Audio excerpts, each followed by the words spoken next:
선형조합을 통해서 분자궤도 함수를 구성할 수 있죠. 거기서 그 분자궤도 함수들의 구체적인 에너지 상태들을 약간의 근사적 계산을 통해서 알아낼 수 있습니다. 그래서 그런 테크닉에 대해서 한번 알아보도록 하죠. 자, 여기 뭐 수소 두 개가 모여서 만든 H2 플러스 몰리큘러 이온이 있습니다. 여기 이제 어쨌건 수소 원자가 두 개가 있으니까 하나를 A 원자, 하나를 B 원자라고 할게요. 그때 뭐 1 플러스라고 했으니까 전자는 이렇게 뭐 하나뿐이겠네요. 이때 선형조합을 해야 되니까 이때 A 수소 원자의 오비탈, 얘를 뭐 구형의 1s A 오비탈이라고 하고, B 같은 경우는 1s B 오비탈이라고 하겠습니다. 그래서 그 각각의 이 원자궤도 함수를 파이 A, 그 다음에 또 원자궤도 함수를 파이 B라고 하겠어요. 그래서 지금 여기 있는 이제 파이 A가 됐건 파이 B가 됐건 얘네들은 다 어타믹 오비탈, 이거를 이제 표현하는 어떤 수식이다라고 생각을 합시다. 그래서 이제 뭐 s 오비탈 같은 경우는 그 지수함수로 표현이 되죠. 뭐 그렇게 표현되는 어떤 수식을 각각을 파이 A, 파이 B라고 하겠습니다. 자, 그럼 이제 선형조합을 통해서 그 분자궤도 함수를 만든다는 건 바로 이런 방식을 뜻하죠. 그래서 각각의 그 원자궤도 함수에다가 상수배를 하죠. 그래서 그 각각의 상수를 CA, CB라고 합니다.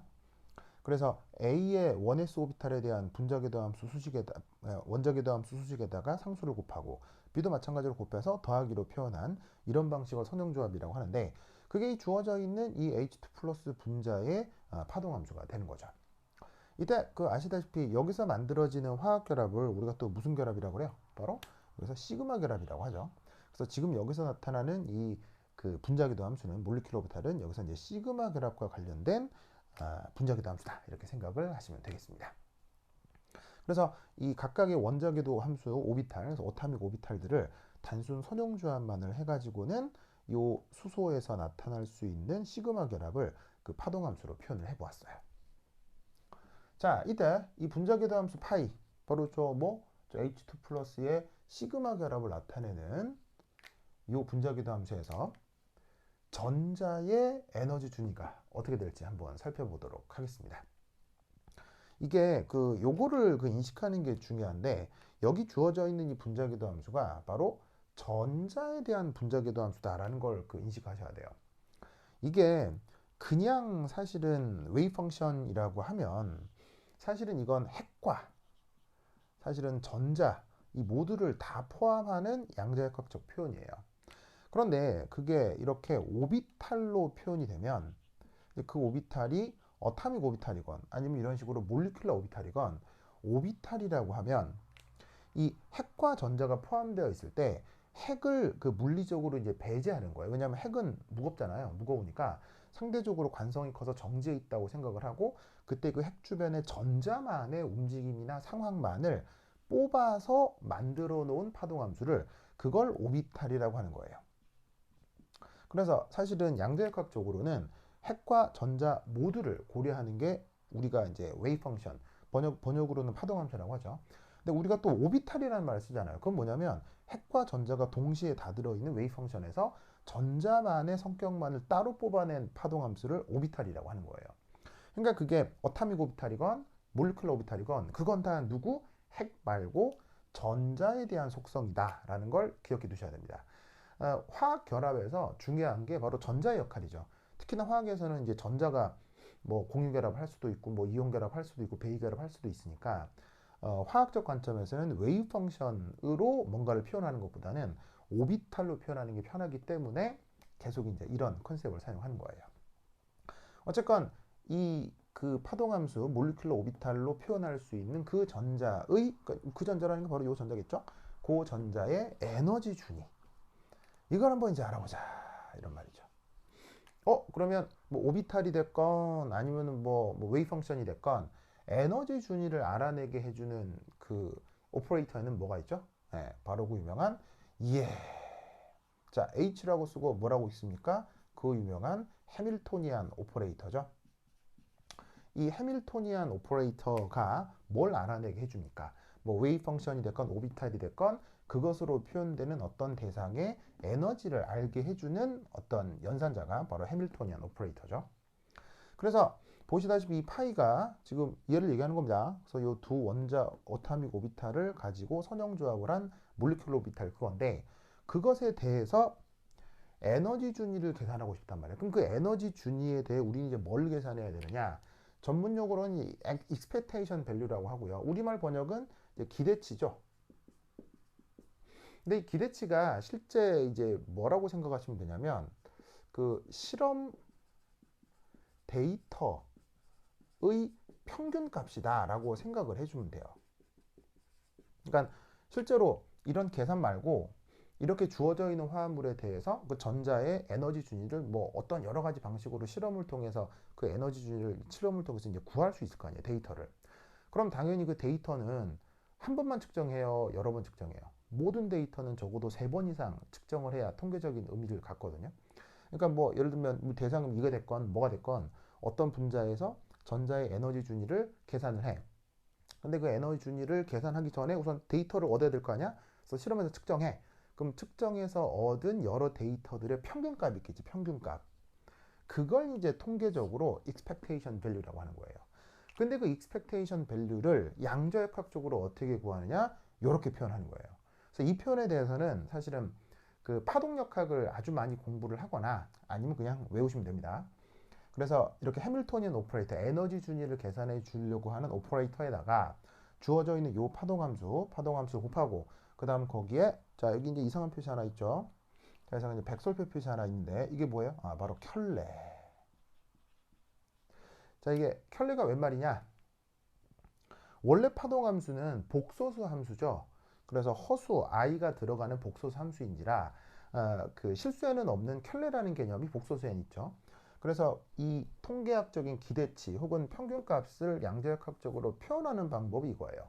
주어져 있는 파동함수에다가 해당 오퍼레이터를 곱하고 그 앞에다가 켤레 파동함수를 한 번 더 곱하는 거예요. 그걸 3차원에 대해서 완전 3차원 중적분을 해주면 그게 바로 이렇게 기대치로 나오는 거죠. 이제 뭐 약간 통계학적이기도 하고 양자역학적이기도 하기 때문에 이 기대치 표현하는 방법은 그냥 이렇다라고 그냥 기억을 해두시면 됩니다. 자, 그런데 이때 여기에 이게 하나 더 들어가 있죠. 이건 뭐죠? 바로 정규화 때문이죠. 원래 표현은 노멀리제이션이고 우리말 번역은 정규화인데 이건 무엇에 근거하고 있습니까? 바로 본의 해석에 근거하고 있는데 모든 종류의 파동함수 혹은 오비탈 그게 뭐 웨이브 펑션이 됐건 오비탈이 됐건 이거 차이는 방금 말씀드렸죠? 뭐가 됐건 간에 그 웨이브 펑션에 대한 확률 밀도 함수는 전 영역 3차원 적분하면 항상 뭐가 돼야 돼요? 1이 돼야 되죠? 그걸 뭐가 돼야 된다? 그 노멀리제이션이라고 하는데 그 얘가 원자궤도 함수건 분자궤도 함수건 웨이브 펑션이건 오비탈이건 모든 파동 함수는 그런 성격을 가져야 한다는 얘기예요. 근데 지금 여기서 만들어 놓은 단순 선형조합으로 만들어 놓은 이 몰리큘러 오비탈은 그냥 대충 우선 만들어 놓은 거라서 그래서 대충 만들었다는 뜻으로 얘를 트라이얼 웨이브 펑션이라고 하는 거예요. 그래서 트라이얼이라는 말이 무슨 말이에요? 시험적인 이런 뜻이죠. 그래서 그냥 CA와 CB가 어떤 의미인지는 당장 모르겠고 하여튼 선형조합 하라니까 선형조합 꼴로만 표현한 파동함수란 뜻으로 이 얘를 트라이얼 웨이브 펑션이라고 하는 거예요. 그럼 이 트라이얼 웨이브 펑션은 얘가 아직 정규화 됐겠어요? 안 되겠어요? 아직 정규화 전이라고 생각하는 거예요. 아직 정규화가 되기 전이다. 그러니까 이 파동함수 자체를 이런 식으로 확률 밀도 함수로 적분을 했을 때 1이 될지를 모르기 때문에 그 정규화 과정을 이 밑에 한 번 더 넣어준 거예요. 아시겠죠? 그러니까 만약에 진짜로 기존에 이미 얘가 정규화가 되어 있다면 사실 이게 전체가 1이 되니까는 수직상에 뭐 큰 차이가 없는 거죠. 근데 정규화가 안 돼 있을 수도 있으니까 이렇게 나누어서 이 구해놓은 에너지상에서 정규화가 된 채로 계산 결과가 나오도록 해주기 위한 수리적 장치인 거예요. 그래서 이렇게 그 선형조합 한 것을 에너지를 구하고 싶다면 해밀토니언 오퍼레이터를 통해서 익스펙테이션 밸류를 구하는데 여기서 정규화가 돼 있다는 가정이 뭐 근거가 없으니까 혹시 몰라서 이렇게 정규화 과정을 밑에 한 번 더 넣어주는 거예요. 자, 그래서 이제 얘를 계산하면 바로 이 몰리큘러 오비탈로 표현할 수 있는 그 분자의 그 전자의 에너지 준위를 계산할 수 있다는 거지. 그럼 이 파이 자리에다가 뭘 넣으면 돼? 여기 있는 얘네들을 쇽쇽 넣고 계산해 주면 된다. 이런 말이에요. 아시겠죠? 자, 그런데 여기 이제 켤레잖아. 원래는. 근데 그게 켤레인 게 이 웨이브 펑션 상태에서는 진짜로 그 복소수 함수가 맞아요. 근데 계산의 편의를 위해서 물리학자 혹은 수학자들이 핵에서 전자만의 움직임을, 전자만의 상황을 떼어내서 오비탈로 만드는 순간 이 모든 파동 함수들은 사실은 실수 함수가 됩니다. 그래서 이건 수리적인 편의성 때문에 그게 어타믹 오비탈이건 몰리큘러 오비탈이건 사실은 오비탈이라는 말을 쓰면 걔는 이미 실수 형태로만 표현이 돼요. 그럼 실수는 켤레가 있어요, 없어요? 사실 켤레가 없잖아요. 그러니까 사실 뭐가 되냐면 실수는 그 실수와 그 켤레가 같기 때문에 사실 요 자리에 넣는 값이나 요 자리에 넣는 값이나 같은 거야. 그래서 얘다가 여 놓고 요다가 여 놓고 그냥 중간에 해밀토니안 오퍼레이터 놓고 쭉 표시를 하는 거지. 그럼 이때 얘 여기 놓고 얘 여기 놓고 전개한 꼴이 요거라는 거 아시겠죠? 그래서 요 자리에다가 이거 놓고 요거 놓고 중간에 해밀토니안 오퍼레이터 넣고 표현을 하면 최종적으로 이런 꼴들로 쭉 표현이 될 수 있습니다. 그냥 쉽게 얘기해서 얘를 제곱한 꼴을 그냥 뭐 이렇게 다항전개를 했다 이렇게 생각을 하시면 돼요. 특히나 여기 있는 요 노멀리제이션 과정은 진짜로 요 놈을 제곱해서 그냥 전개하는 거예요. 그때 앞에 붙어 있는 CA, CB 상수만 바깥쪽으로 쇽 빼서 이렇게 표현을 하는 거죠. 아시겠죠? 자, 이때 그 눈여겨볼 게 해밀토니안 오퍼레이터를 두고 파이 A하고 파이 B가 앞서거나 뒤설 수 있어요. 혹은 그냥 이 노멀리제이션 과정에서도요. 이 A하고 B가 이런 식으로 앞서거나 뒤설 수 있겠죠. 계산을 한다고 하면. 그야말로 여기에서 얘 집어넣고 얘 집어넣고 연산을 하면 이렇게 앞서거나 뒤서거나 하게 할 수 있다고요. 그러면 이때 요 값과 이 값은 같은 값이냐 다른 값이냐. 일반적인 파동 함수는 얘가 다른 값입니다. 쉽게 해서 얘기해서 무슨 말이냐면 일반적인 웨이브 펑션은 요 적분 계산이 교환 법칙이 성립이 안 돼요. 그래서 이렇게 계산하는 거하고 이렇게 계산하는 게 일반적인 파동 함수에서는 결과가 달라집니다. 이것도 마찬가지고요. 그런데 지금 이 A가 됐건 B가 됐건 다 그냥 누굽니까? 똑같은 슈쇼잖아요. 그래서 지금 어떻게 된다? 이 A와 B가 이게 동종 원자라고요. 같은 원자이기 때문에 이 같은 종류의 화학적인 원자이기 때문에 AB로 계산을 하건 BA로 계산을 하건 앞서거 계산하건 뒤서거 계산하건 결국 어떻게 된다? 여기서는 교환 법칙이 성립한다라고 가정을 해주는 거예요. 여기서부터 여기까지가 혹은 여기서부터 여기까지가 요게 교환이 된다고 생각하는 거예요.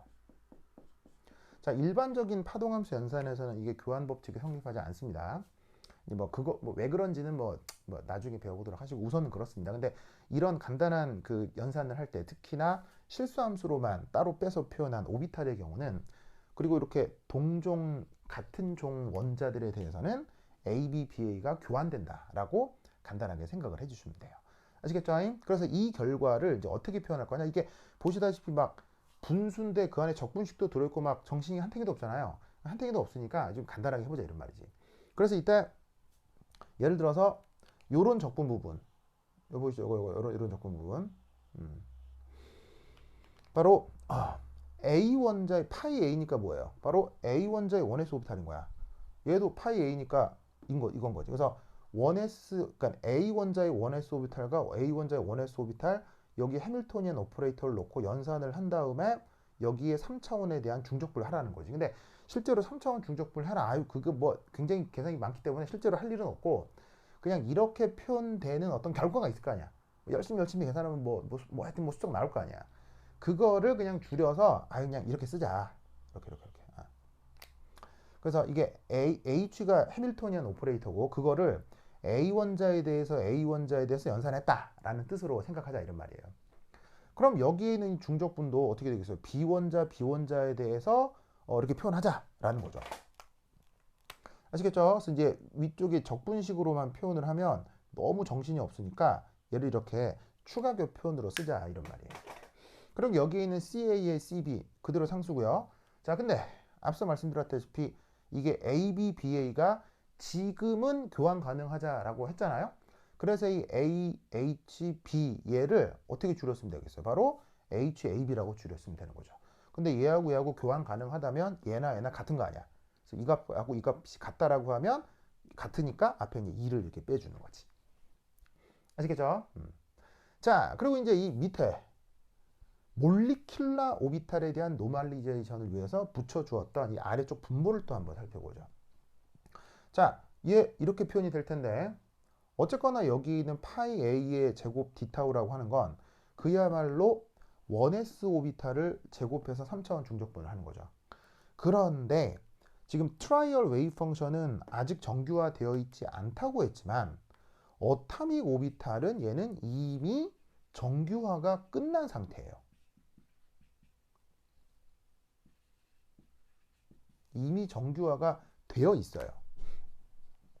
그러니까 우리가 평소에 뭐 S오비탈이다, P오비탈이다, D오비탈이다라고 얘기하는 그 어타믹 오비탈들은 이미 걔들이 정규화가 끝난 상태이기 때문에 정규화가 끝났다는 말은 그 모든 원자 오비탈들은 스스로 제곱해서 3차원 중적분을 하면 무조건 뭐가 나온다? 그냥 여기서 여기까지가 그냥 1인 거야. 그러니까 얘가 1이니까 뿅 없어지고 CA의 제곱 이렇게 되겠지? 마찬가지로 얘도 뭐야? 그냥 비원자의 원자 오비탈, 1s 오비탈에 대한 정규화 결과지. 얘도 뭐야? 그냥 1. 그냥 1인 거야.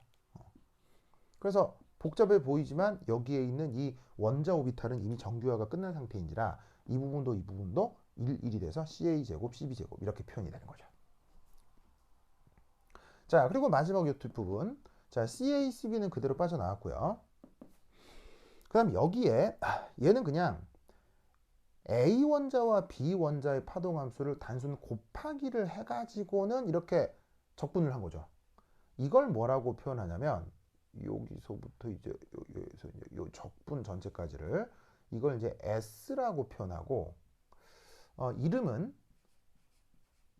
오버랩 인티그럴이라고 합니다.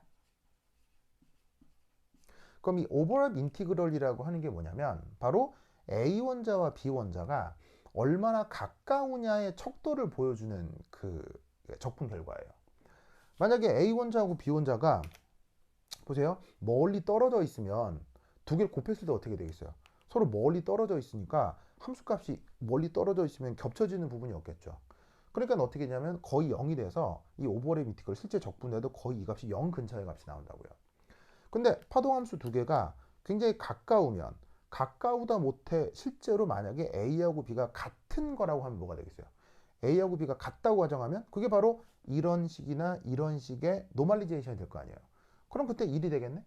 그럼 뭐냐면 A하고 B가 거리상 가까우면 이 적분값은 커지고요. 거리상 멀어지면 곱하기가 거의 사라질 테니까 이 함수값은 0에 수렴하게 된다고요. 그래서 이 오버랩 인티그럴이라고 하는 건 두 원자가 서로 물리적으로 얼마나 가까우냐, 뭐냐를 보여주는 척도예요. 그래서 방금 말씀드렸다시피 오버랩 인티그럴은 두 원자가 가까우면 값이 커지고 멀어지면 이 적분 결과가 0으로 수렴하는 그런 특징을 갖고 있는 겁니다. 그래서 이 부분을 오버랩 인티그럴이라고 할 텐데 앞서 말씀드렸던 것처럼 지금의 경우는 AB, BA가 교환 가능하니까 이 부분도 오버랩 인티그럴이고 이 부분도 오버랩 인티그럴이 되겠죠? 그래서 어떻게 돼? 이것도 S고 이것도 S니까 더해졌으니까는 보시다시피 여기 2S가 돼서 이렇게 표현이 된다 이런 말이에요.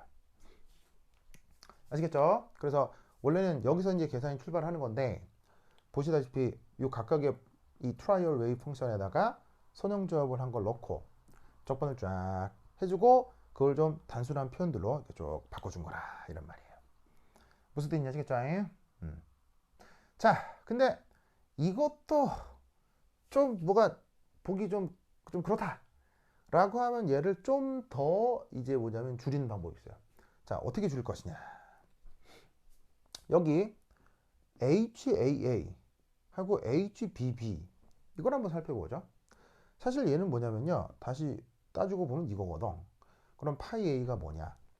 A 원자의 순수한 원자 상태 1s 오비탈이야. 이것도 1s 오비탈이고. 그 1s 오비탈에 대한 어떤 에너지 주인 거지 그냥. 여기는 보시다시피 HAA가. 그 다음 HBB는 바로 B 원자에 대한 원자 상태의 에너지 주인 거지.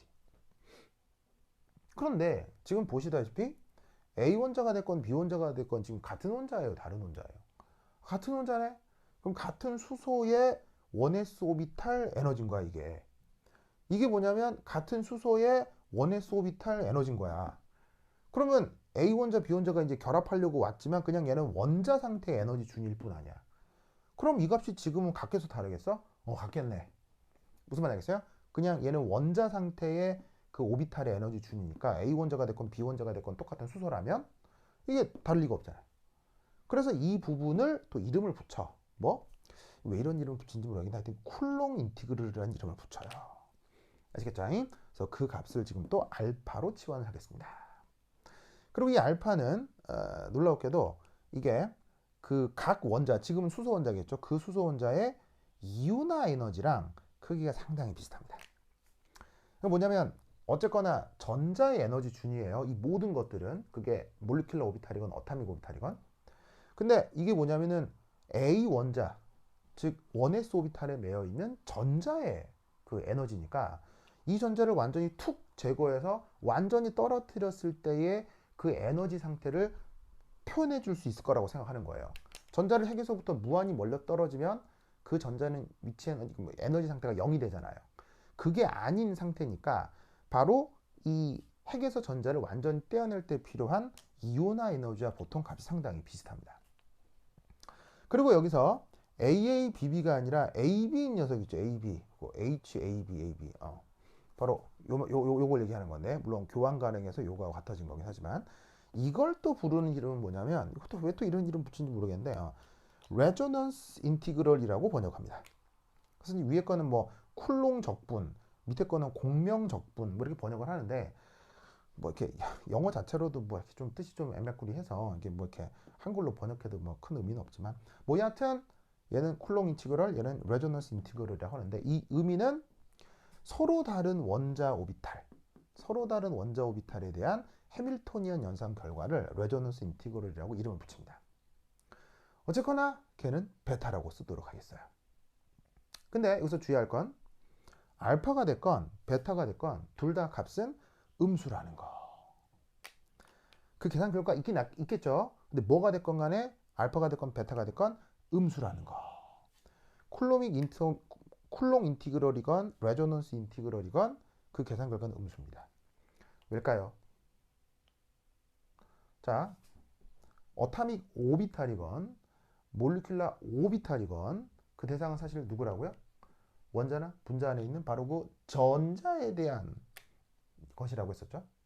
그러면 분자가 됐건 원자가 됐건 전자가 경험하는 가장 중요한 상호작용은 뭐예요? 바로 핵과의 인력이죠.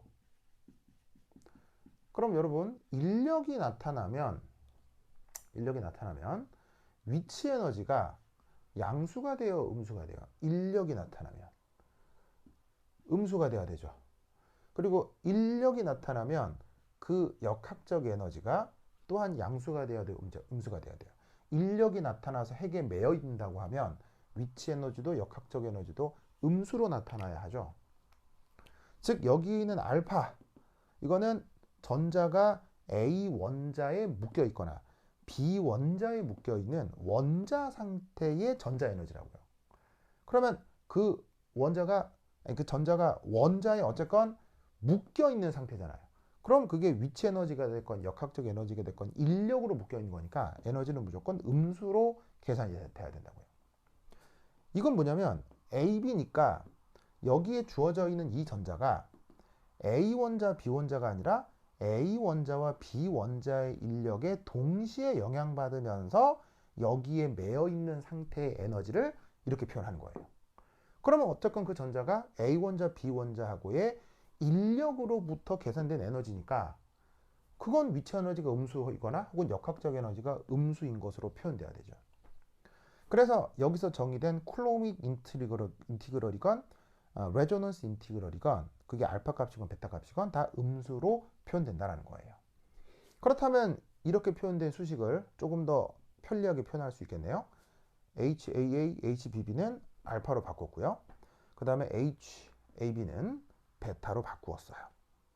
아시겠죠? 그래서 여기 이제 보시면 요 레조넌스 인티그럴은 베타로 바꾸었습니다. 그리고 여기 S는 뭐라고 했죠? 오버립 인티그럴이라고 했죠. 얘는 이제 그대로 있는 거고. 그래서 이게 결국 뭐다? 요 분자의 트라이얼 웨이브 펑션에서 그 분자의 에너지 준위를 기대치로 표현하려고 한 건데 그 결과가 최종적으로 이거란 말이에요. 그래서 이것이 저 분자궤도 함수의 요 에너지 준위에 대한 기대치 표현이다라는 것을 꼭 기억해 두시기 바랍니다. 자, 그럼 이제 여기까지는 이제 보시다시피 이제 표현이고요. 그럼 이제 이 표현만 하면 뭐해? 이거 갖고 무슨 뭐 결과를 좀 얻어야지. 그럼 여기서 이제 뭔가 결과를 또 유도해 내야 되잖아. 그럼 이제 그 결과를 이제 어떻게 하면 유도를 할 수 있겠어요? 이것으로부터 어떤 결과를 유도하게 되느냐? 그게 또 굉장히 중요한데, 그게 또 어떻게 수리적으로 진행되는지 그것도 한번 살펴보도록 합시다.